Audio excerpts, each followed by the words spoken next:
Good afternoon. You'll now watch the recording of the radio commentary made last night and broadcast this Monday morning, October 27th, by more than 200 stations. Remember to subscribe and leave a like or dislike at the end. Let's get to the commentary.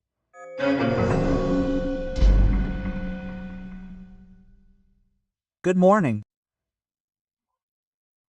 Just imagine we're going to pay another month for exporters to the United States. We're going to pay another month of tariffs. Tariffs are disrupting business. Tariffs that already reduced exports by 25% in September, and now in October, exports will certainly fall even further, and because they haven't resolved anything, right? Now, expectations have been created by the pro-government press. Well, Lula will resolve it, right?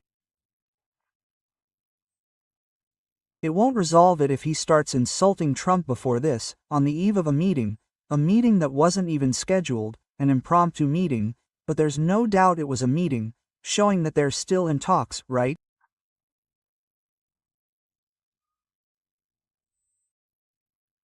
And Lula's and Trump's teams talked to each other. They talked after the high-level meeting, which was attended by both presidents. But Trump made it clear to Lula's face that he really likes Bolsonaro and that he deeply regretted what they did to Bolsonaro, right?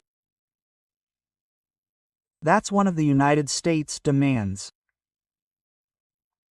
Yeah, one of the reasons for the 40% of the 50% tariff, 10%, is a trade issue to rebalance the two countries' tariffs.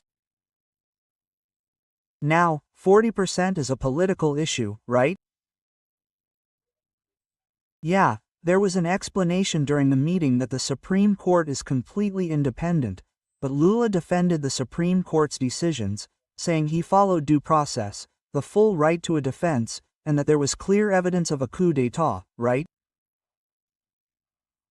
Yeah, certainly the American argument is, you swore to defend the Constitution and you never defended it in all the deviations they made. Secondly, it's easy. He just has to say to the leaders in the House and Senate, look, approve it. There's an idea, right, from a retired judge. Everardo Ribeiro, which is to just change a little bit an article of the Penal Code, Article 359, saying that, to convict someone, for the crime of attempted coup d'état to exist, there has to be the presence of a proven firearm, right? Quote. Or explosives or war devices, right? If there isn't, right? No, there's no crime, right?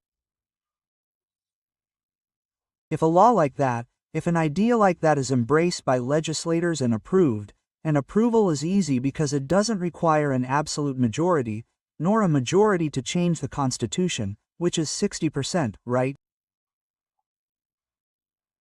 It's easy because the law retroacts in favor of the defendant and simply nullifies it because there's no longer a crime, because you weren't armed.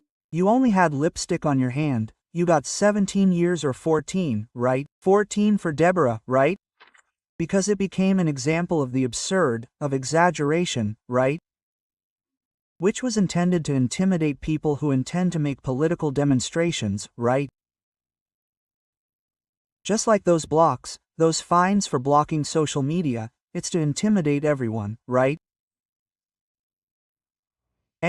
Despite and in violation of what's in the Constitution, that freedom of expression is guaranteed, anonymity is prohibited, that censorship is prohibited, right?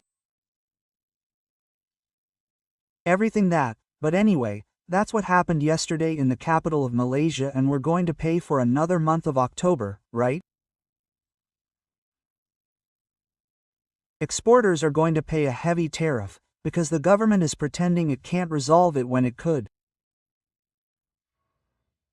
From Rio de Janeiro.